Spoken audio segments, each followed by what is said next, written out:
long is it until my biggest jump scare comes up? We'll find out. Here.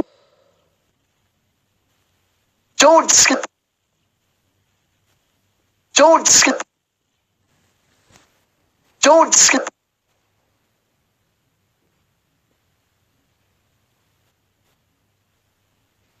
Don't skip. Don't skip. Don't skip.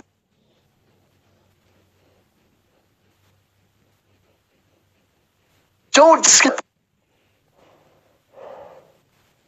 No. No. Don't skip.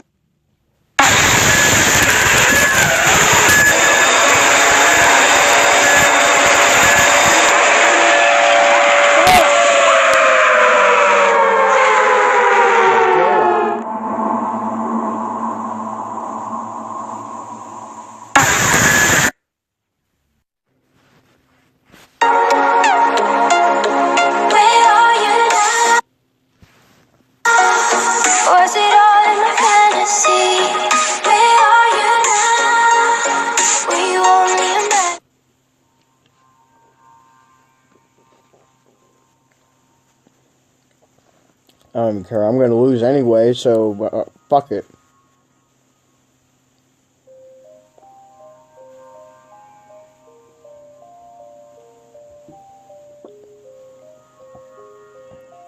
Whoa. What the hell?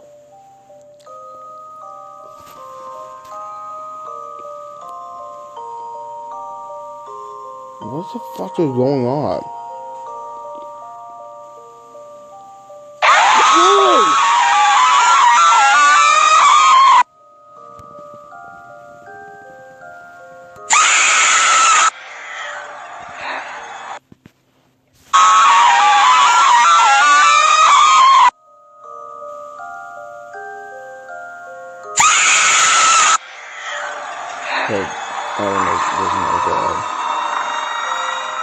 Oh God. Jesus Christ. Holy shit. Oh my goodness.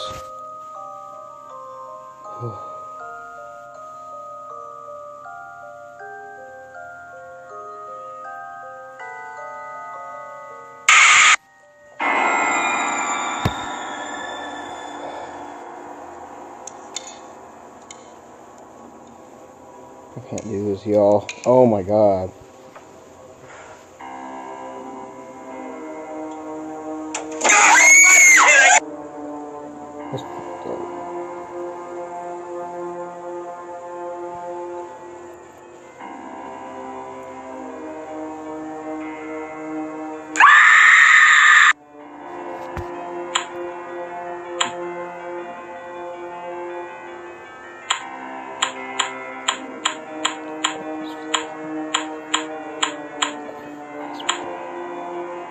What happens then if they pop the last one of them?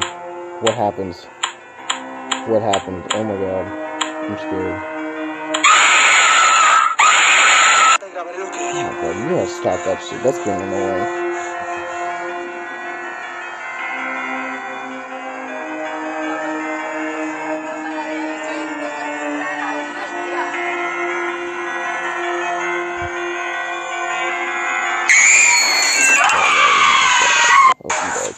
Okay.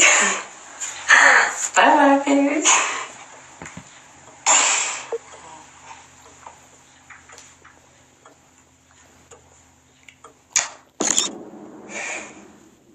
Whoa.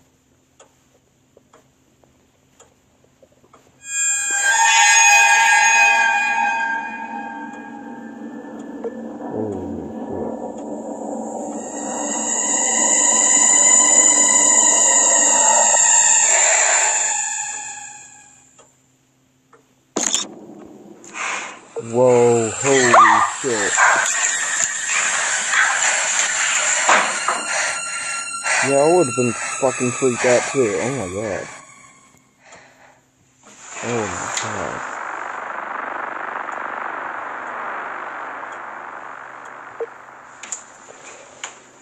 Someone was like...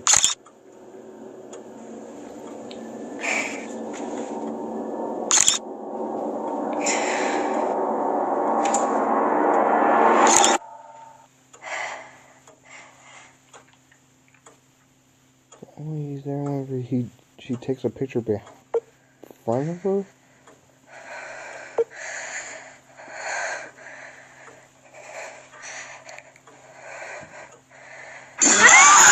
Oh my god. Holy shit.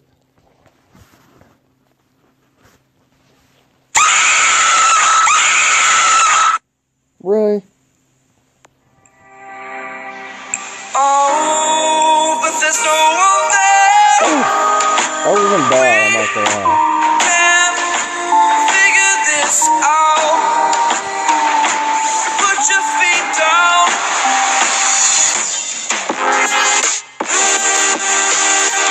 We are the lucky ones. Follow your choice.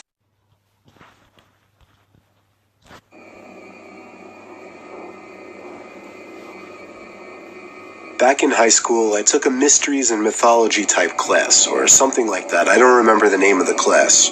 It basically just had to do with real life mysteries and creepy shit. I was into that kind of stuff. I was taking the class with a good friend, who I'll call Ben for this story. The teacher of the class took us on a field trip to a nearby abandoned village with an unknown past. The village was built in the early 1900s, but seems as though it had been quickly abandoned shortly after it was built. The bus ride there was about 20 minutes. All of us were glued to the bus windows as we pulled up some sketchy-looking, decrepit road cutting through dense forest. The road eventually led to a clearing. We were there. We stepped out onto the road, which had grass growing through the cracks. The grass surrounding was almost knee-high. Then there were the buildings. The tall, archaic brick buildings with the boarded-up windows all gave off such chilling vibes. The teacher lined all 20 of us up, counted heads, and then began leading the way. The point of this little field trip was to use the so-called skills we learned in class to see if we could put anything together about why the village may have been abandoned so long ago. Some of the buildings had holes in the walls to serve as entryways. There were even holes in the ground next to some of the buildings, seemingly dug to get into the basements of some of the buildings, which seemed creepy.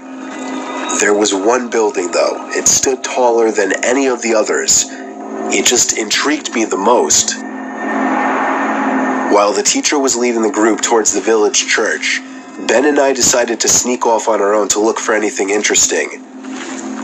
When we walked off in the direction of the tallest building, we saw a hole in the ground. It was dug by the back door of the building, which had been sealed off. In the hole was a ladder, which led down to the concrete floor below. We both looked at each other and knew we had to do it. Ben climbed down first, then me. Luckily, this was just around the time Apple started putting flashlights on their phones, so we had a source of light. It was creepy down there. There were a couple of beer bottles, one graffiti tag on the wall, and dusty wooden planks everywhere. There was a wooden stairway which led up to complete darkness, since all windows and doors had been sealed shut from above. We had already gone as far as to enter the building, so we figured we'd go up the stairs too. I went first, and with each step, the creakiness of the 100-year-old wood made me feel as if I was going to fall through each and every step. Ben followed suit. This floor of the building was very tight. It seemed like there were many openings going off into different, smaller rooms. It was so dark in there, you would never even guess it was daytime. Ben and I were honestly starting to get creeped out in there, and agreed to go back outside. But just then, there was a noise in one of the tiny rooms, like a big rock hitting the concrete floor. A normal instinct would be to run, but Ben and I froze, locked eyes for a moment, then both tiptoed over to the opening of the room. We shined the lights into the room, and ran. We ran back down the stairs and then up the rusty ladder back outside.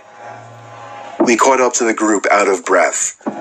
We didn't say anything, though, to avoid getting in trouble. One of our classmates asked us what was wrong. We told him we snuck into one of the buildings, and in one of the rooms, when we shined the light into it, we saw 3 guys standing maybe 10 feet away from the doorway, facing Ben and I in a weird formation, as if they were waiting for us. As we continued following the group, we paid extra attention to the tall building we entered from the distance. And before leaving, we saw a person's face at one of the higher level windows that had not been boarded up. We never told the teacher in fear of getting in trouble. We didn't know what to think. Were those just homeless people living in there? Were they gang members in hiding? Ben freaks me out with his theory. He says they were ghosts of the people who once lived in the town. Still, the way the 3 guys were just hauntingly standing there so calmly, staring at us the moment we peeked our heads through that doorway, I still can't get that image out of my head. I may go back to that village one day, just to prove Ben's idea wrong.